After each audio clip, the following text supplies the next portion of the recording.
Hello and welcome to my Hunt Showdown analysis video for beginners. Today we are watching a few of my recent games from the current Devil's Moon event, and we'll be going over sort of my decision making process throughout these games. Throughout these games we're using a Mosin and a medium slot Spectre. I've been finding that recently that combination has led me to, win a good majority of fights that I'm fighting. Mosin is obviously, long ammo. It's very much the meta work when it comes to, high power, but then also high, cycling rifles. And the Spectre is just a fantastic utility shotgun for those short range fights. So having both, having the ability to do both long range and short range fighting, makes solo hunting a something that you can do in relatively easily. Nothing ever goes your way in Hunt. So anything that makes it just a tad easier will always be good. So being in the Devil's Moon event and being a solo player in all of these games, we have gone for the grounded pledge, which does give us that revive with necromancy, as well as the ability to keep our hunters when we die. So that is incredibly powerful as a solo player, and it makes solo play a lot more enjoyable than it was without it, because you are slightly less worried about losing your hunter. You're still going to be worried about losing your weapons and all of that, so it's not like removing the threat and danger to your life, but it's definitely allowing you to be a little bit more aggressive as a solo player. So, we've located the boss lair. It's Scrapbeak. We like Scrapbeak. Scrapbeak can be a pain, but can be really easy to defeat, and it depends on your choices in this case. Now, I've seen it's red, so I know there's someone around, so I'm just sitting here listening, just trying to work out, where this person is in relation to me. And I get the sense that he's on this left hand side in this alley.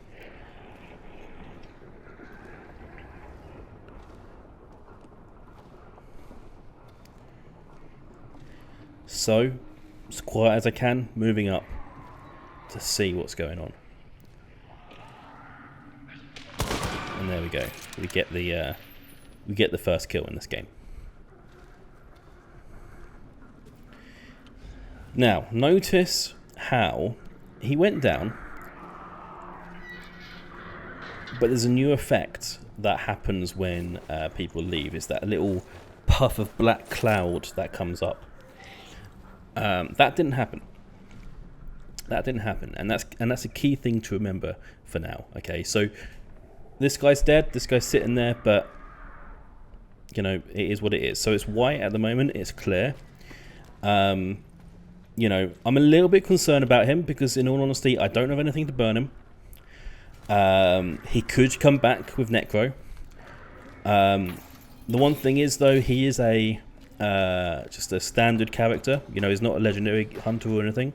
So there's a good chance that it's his first, his first round as that character. But it's hard to say. You can't confuse it. You can't make any assumptions. So I'm just running around having a quick look to see if there's any lanterns, and just run away from him, see if he gets up. Just kind of testing the waters a little bit with him. Because I don't want to jump into fighting Scrap without necessarily knowing he's for sure dead. However, that did give enough time for someone else to come into the arena. So we've now got a red warning indicator when we go into dark sight.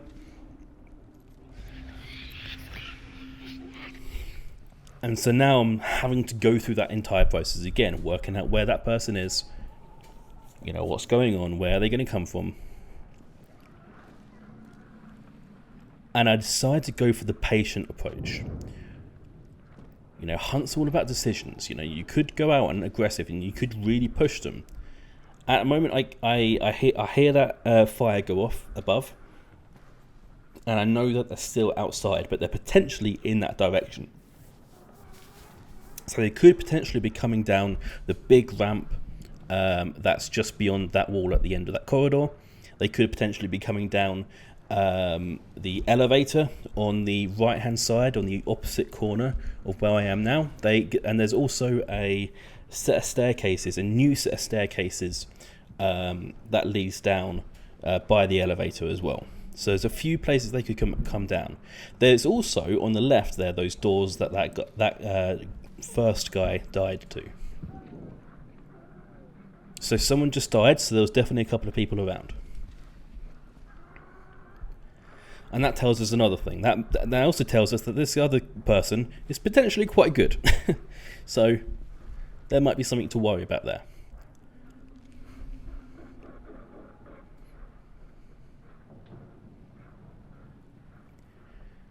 So I'm still just waiting it out, seeing what happens, playing it by ear. You know, I'm not forcing anyone to respond to my movements. I'm going to be responding to their movements. And this here is quite a nice place to guard in this area. You know, you're seeing this long corridor down this way. You're not getting in the boss lair, so you know you've not got that boss lair to worry about. What you do have to worry about is that right hand corridor though, to the right of me, where I entered down the back, where the water is, through those windows, and so that's just the other entrance to kind of keep a lookout there.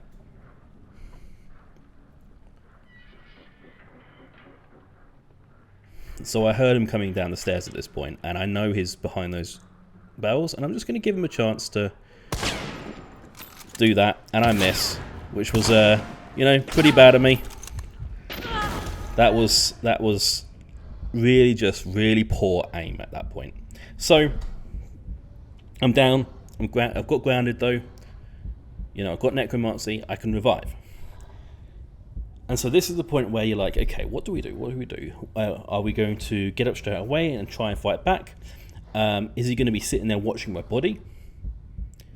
I don't hear anything going on. I assume he's probably watching my body, but I just figured, let's do it. Let's revive. Let's see what happens. He may not be expecting it.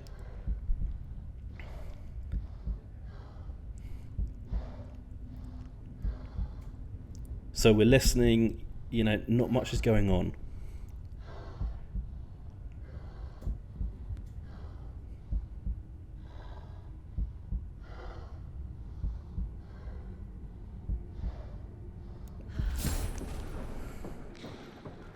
So he's gone off to fight the boss, so he wasn't patient. And that gives us a chance now. He is, as you can see, running around, fighting with the boss, so he's now busy and running and distracted. That gives us the ability of the jump on him. Necro grounded trait is so good. This is why we take Necro as a solo now, with the grounded perks. It is brilliant. It is so good. I did get a death from that, which kind of sucked, but hey. He's down now. The other guy's there. And again, I've now got two potential people who might be trying to do the same thing that I just did. Use grounded, use necro, and get back up.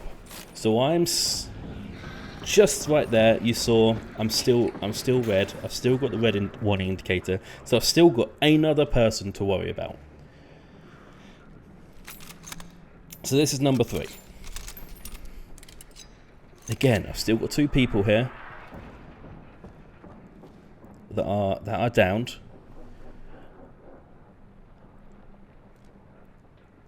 And so at this point, it's like, okay, there's a third person. Are they going to come in as well? What's going to happen?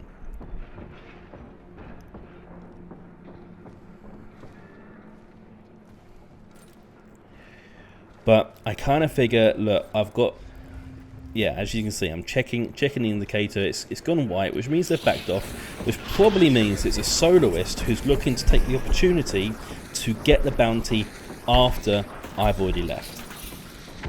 I was looking to see, you know, if there's a potential for them to camp out in the forest outside and just wait for, you know, wait to see if it's a soloist taking the bounty or if it's a duo.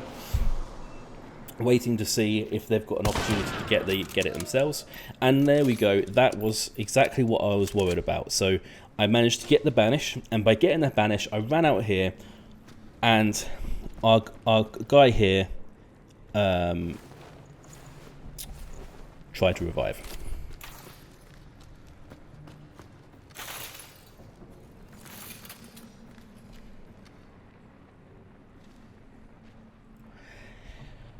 And so at this point, we're banishing. Yep, we're banishing. I'm sitting here because, you know, I saw the previous guy, that black cloud came up. He definitely left the game. And that means that I now only have this one to worry about. And then whoever's on the outside. So just hear some crows. There's definitely people still circling around, definitely still activity going on outside.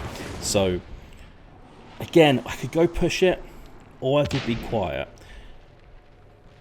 I like taking blank fire decoys. I think they're a really interesting tool for seeing how people might respond without giving away your location.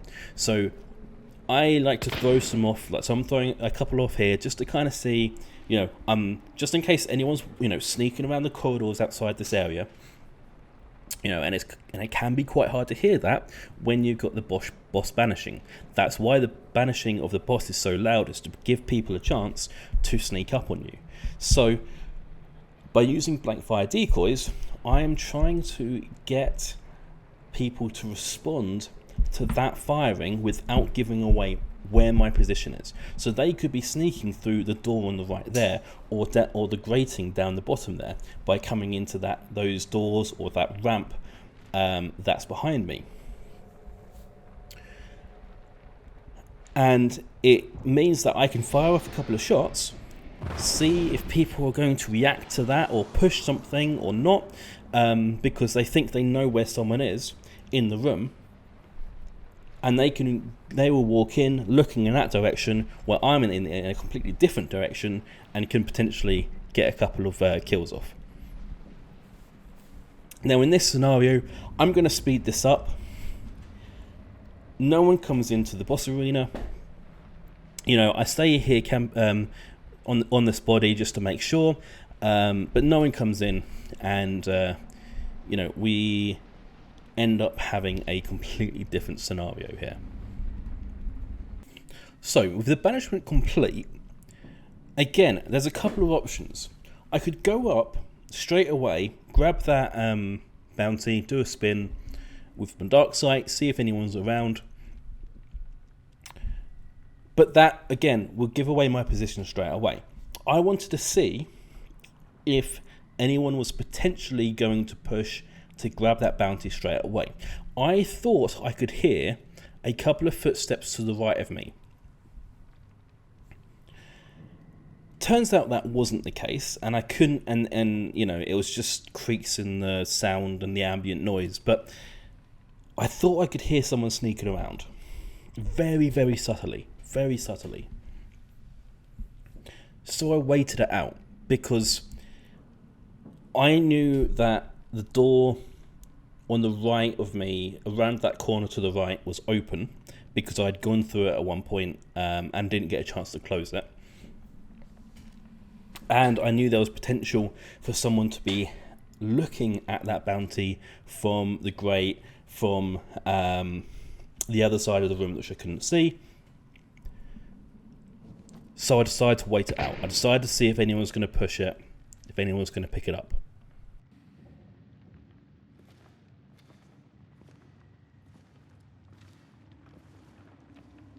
So because I left it so long, I snuck over, obviously making sure I check the little gaps in the walls that I know about.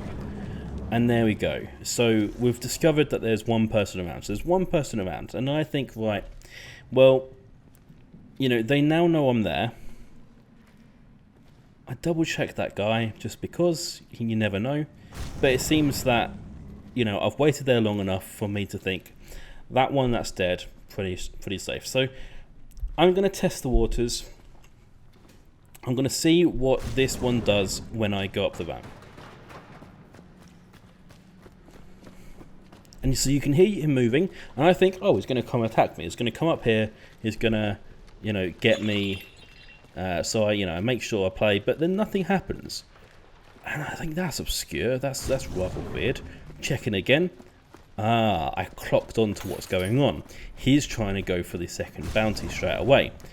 And I think, well, you know, he's waited outside for so long. I've waited for so long.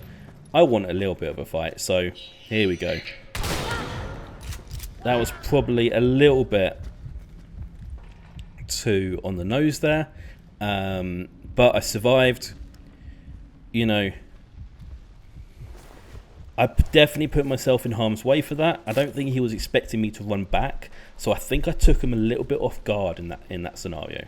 But again, you know, we can never be too sure. He died by a fire lamp, so burning him. But fire lamp. Fire lamp. He died. He died by a lantern. So breaking the lantern gets him burning, and I can run off and extract out of the game.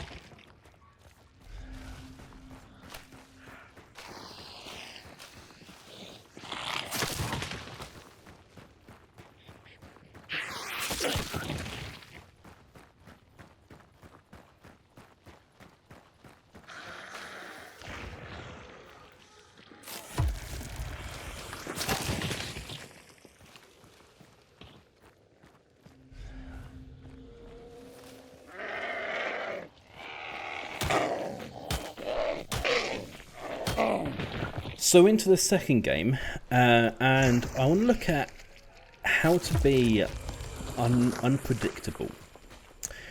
So you see here we're approaching the first clue. The first clue is in this house just on the right here, and it's just up the ladder. So we run in, you know, we go up the ladder, we grab the first clue. But as I'm taking the clue, I just hear there's a couple of people approaching the complex. You hear that horse, and you hear some footsteps in the distance approaching. Now there's a good chance that they heard me, and I can tell there's two people, so I don't really have much choices here. I kind of have to wait for them to approach. And you'll see as this first one comes around this corner, you can see he's already noticed it. He already knows I'm there. He kind of figures out that I'm there already. One person went up the back, that person came in here. So they did a really smart play there, and that's a really smart play, was to split up, choose two angles of attack, and just to try and catch me off from two different ways. However, me throwing up that that sticky bomb there just caused them to you know, really rethink how they're going to move while they're up the top, and that allowed me to run around and run up the back and be unpredictable to get that attack and to get that kill there. Being unpredictable really does help with this game, because people will be expecting you to maybe push up that ladder auto run away or something. And, you know, that was probably the best option there was there to deal with that duo nice and quickly. If I had backed off, there's a good chance that they would have just revived their friend. And if I went up that ladder, I was definitely going to be dead. But the combination of throwing up that sticky bomb and running around and coming at a different angle of attack than I already was at was what allowed me to put enough pressure onto that person to get that kill.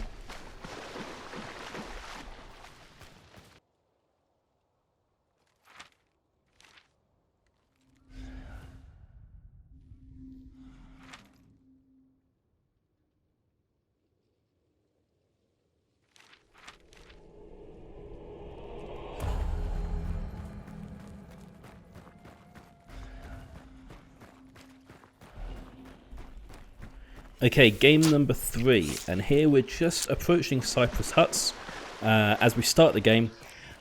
This one I'm taking Dragon's Breath. I actually needed to get some challenges complete, which meant, you know, causing fire damage to hives and things like that, which is why I killed that hive and made a lot of noise. But that actually was a bit of a drawback for me. It turns out that people heard it.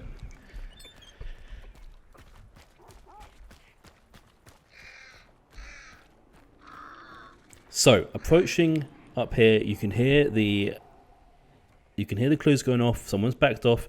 That's a big warning sign. So, you can see the event points there, the soul trap, sorry. And you know, clearly something's going on. Clearly someone's around. I'm not exactly sure where. I believe they're further that way, in that direction. Turns out I was actually a little bit wrong. They were rotating on me a little bit. And you'll see what happens. So, you know, I think, you know, let's get some high ground. Big fan of the high ground concept. Not that I'm showing off that I'm a Star Wars fan or anything. But yeah, let's get some high ground, get some more visibility on potentially what's going on down there. And so I still think it's on the left, and I don't necessarily think to check my right that much. And you can see I got my head a little bit caved in. And so, of course, grounded.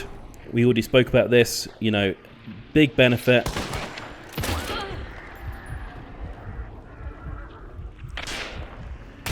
And here's something that a lot of people don't necessarily know. Those soul traps, they're explosive. They are explosive. Use them. He was obviously, you know, going for the event points. He was there. With the revive, I was able to just quickly get that kill. And you can see now in the distance, people have spotted me, and I'm now getting shot at. So I just got a kill there. That was I've got to be honest, a pretty lucky kill. I don't, in all honesty, have the best accuracy in the world, especially with those longer fights, long distance fights. But I managed to get that kill, and then I got a little bit confused. So it didn't seem like there was a do-over, and it didn't seem like they picked up. And now here's an interesting tactic that duos can make. They can use the same skin, because that is going to that can potentially really confuse the person that you're fighting. And it did for me. I didn't realise that this duo had the same skin on, so I got very confused about what was going on. And so I saw him moving to the left, and you can see me just trying to keep track of him, and I just slightly lost him at this point. And so there's some choices again that can be made here. In all honesty, I made the wrong choices in this scenario. What I should have done was backed off. Despite having this high ground here, you know, they knew where I was. they knew what they could do is rotate round on me, and they can take advantage of all the bushes, of all the trees, of all the lines of sight that they have on this building. And I was really just sitting ducks. My best choice would have been to escape out of there, to just leave. I believe I had serpent at this point, so I could have serpented the clue, got the clue, and got out of there. Because they were like ghosts. Honestly, they were like ghosts. I think I get shot here, or just in a second I get shot. And I had no idea. Absolutely no idea where they were coming from. And I thought one was still dead, in all honesty. I thought one of I thought one had kind of left the others to just to wait it out and pick them up afterwards. Especially because, you know, they had the same skin, so I only ever saw one at a time after that, and it was exactly the same skin, so I just thought it was the same person. Turns out there was two of them, and yeah, there was nothing much I could do here. So, you know, I'm gonna go down a couple more times here. You'll see what happens. I obviously go to loot.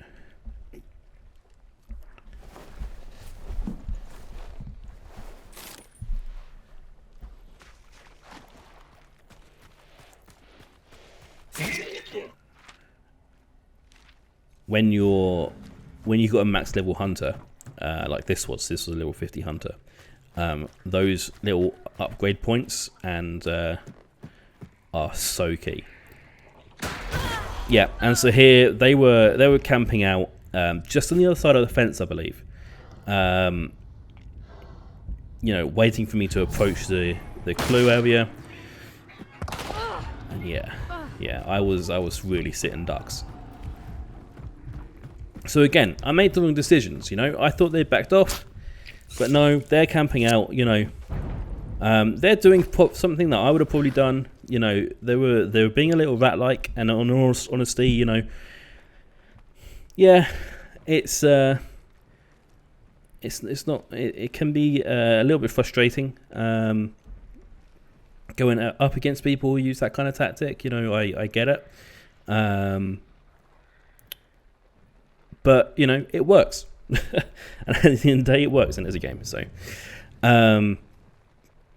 yeah, so I still trying to get angles off on them. And in all honesty, I should have got out of there at this point. I should have got out of there a long time ago.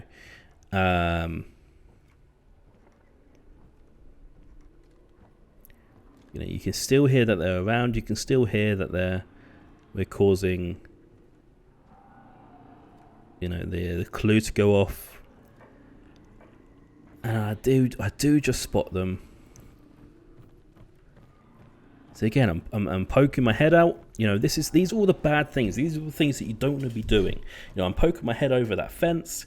You know, that's bound to get, you know, shot.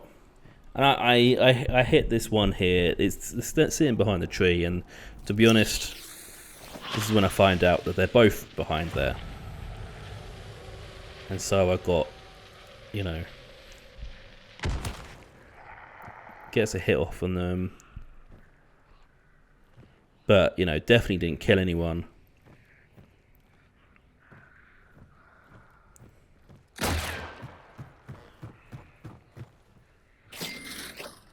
Falling back was definitely smarter at that point. You know, this is when I realised there's a second person. The second person was definitely still around. Because that was at a completely different angle. And then somehow, and I don't know where from, and still watching this footage, I still don't know where from, I just get killed. And so, you know, my last revive here, I realise it's my last revive. I peg it. I finally do what I should have done for that entire time, run away. It's okay to run away in Hunt. It's absolutely fine to do it. I was at a pure disadvantage. There was absolutely no way I could have won that fight. I needed to get out of there. I needed to reposition. I needed to find a way of making the situation under my control and not their control. Because at that point, it was under their control. You know, they were pressuring me from two sides. There was too many lines of sight up to that area. You know, they had the advantage at this point. And so we head north. We head out of there. We forget where the boundary of the map is, and we head north and move off.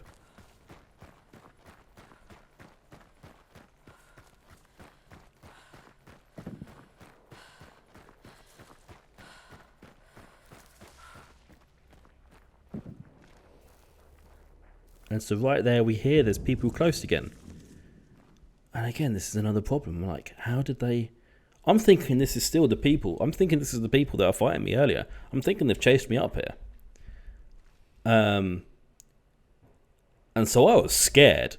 I've got to admit, I was completely scared at this point. I was figuring, you know, they're onto me. You know, I've stopped moving. They've stopped moving. Both of us are sitting still. We're thinking, right, who's going to make the first move? Who's going to break this little stalemate right here? They broke it. They started moving. And just there, you can see I saw them. And so I think, right, let's do it. Let's go attack. We know they're about there. You know, try to get a shot through the bushes, but that didn't really go very well. See if they move back into sight, but you know, nothing really happens. So testing the waters again. It's just about kind of going around, seeing what happens, seeing if you can force them to move. That was a pretty poor frag throw, in all honesty. I don't have pitching. I very rarely use pitching myself, in all honesty. But it is a useful trait if you do like to use consumables, which, in all honesty, you should. So, yeah, it is that pitching would have been useful there, I imagine.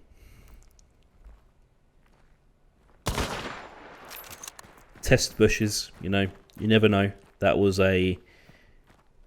could have been in there. If you think it's suspicious, just shoot it, see what happens. Because you would be surprised how many times you shoot a bush that you're suspicious of and you actually get a kill. Again, I'm using those decoys, blank decoy, just to see if anything I can get anyone moving. In these quiet firefights, they really are quite good. And so sneaking around this corner,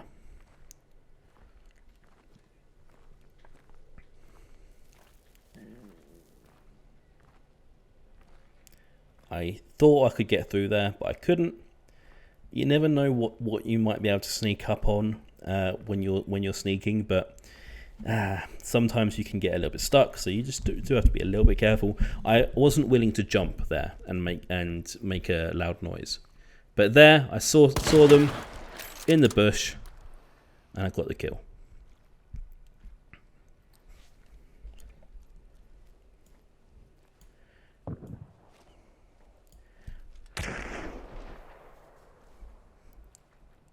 Problem is, I wasn't happy about that.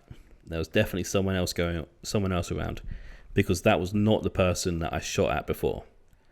And I knew that the other person was something like I think it was a reptilian skin or something like that. So I wasn't satisfied. I figured I killed this partner. So I definitely wasn't satisfied with leaving them there.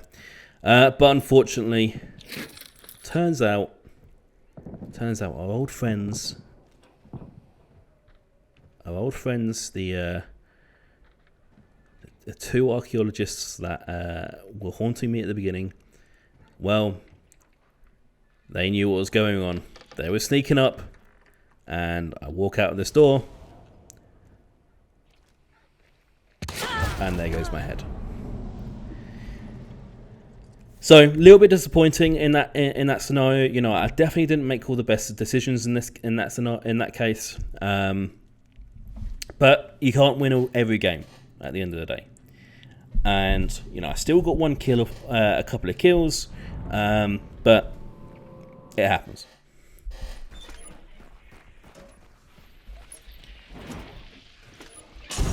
So on to the fourth and final game. We were down to a single health bar. There was a few deaths and a few pretty rough games prior to this one. And so we were down to a single bar, and I was rushing to a boss. I needed to banish a boss. You know, you can see I have no pledge points. So if this hunter died, I lost her. It was all gone. So I had to get a banish to get my health back.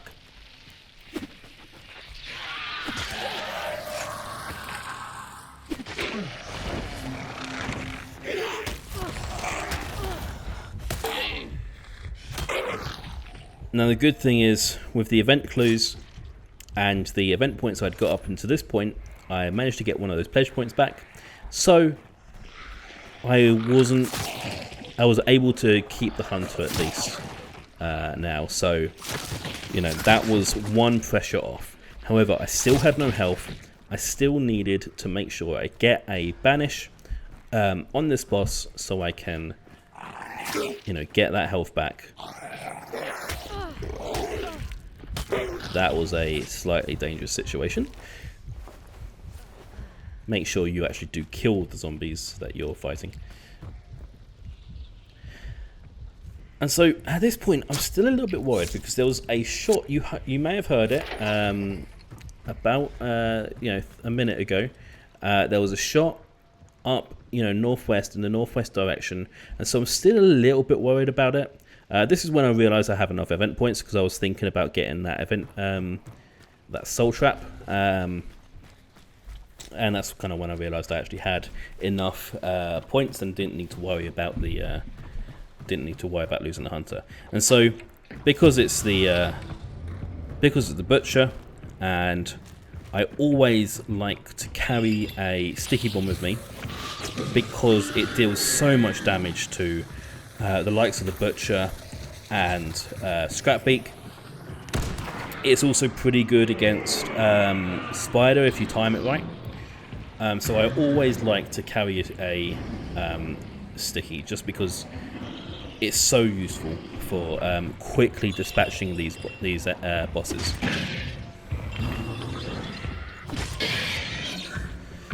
I quite like the throwable tools as well. So throwing axes can be really useful against bosses, etc.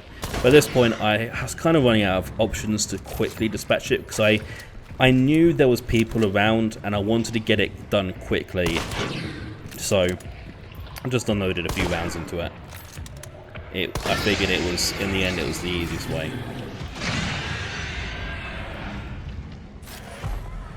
Now, even though it's white, I still know there's people around. I finally got my health back, which was great, which was really needed. I always kill that hive. It's always annoying.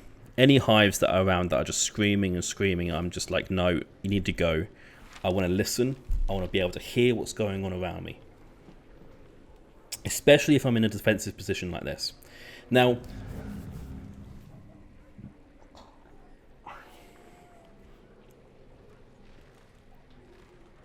you can hear some dogs going off in the distance. That's probably down at pitching. But Lock Bay is one of my favourite areas to fight in. And it's really important to kind of understand the areas and understand your environment and what's going on. So, straight there, here's some crows. People are approaching, okay? I know people are approaching. I know people are approaching from that northwestern direction. So I like this particular area for when I'm defending, especially when I'm defending solo, just because there's not many areas of entry to that area. The one thing you do have to be a little bit worried about are the windows and people throwing in consumables. You know, you have to be careful here. You know, I'm paying attention to what's going on around me. You know, listening to that person, trying to see if I can get an angle on him. I couldn't. So my choice here was to let him keep going, or try and throw a consumable out there, see what happens. I had this firebomb, you know, I would have got rid of it if I just still had it, so I gave it a go. That didn't do anything, but you can hear them moving across the side of the building up to the other end. And now it turns out that there were 2 sets of people, because we had some people coming in from the south and pitching as well, and they got a kill, which was great. Turns out this duo approaching were brand new to the game. This was their first game, and they managed to get those kills. So, like, good on them. Their very first game. Unfortunately, I only found this out afterwards. So what's about to happen is I hope doesn't put them off the game, because they did a really good job. So I saw them just going under there, and I saw them coming up. And this is where knowing your environment and how to use your environment really pays off.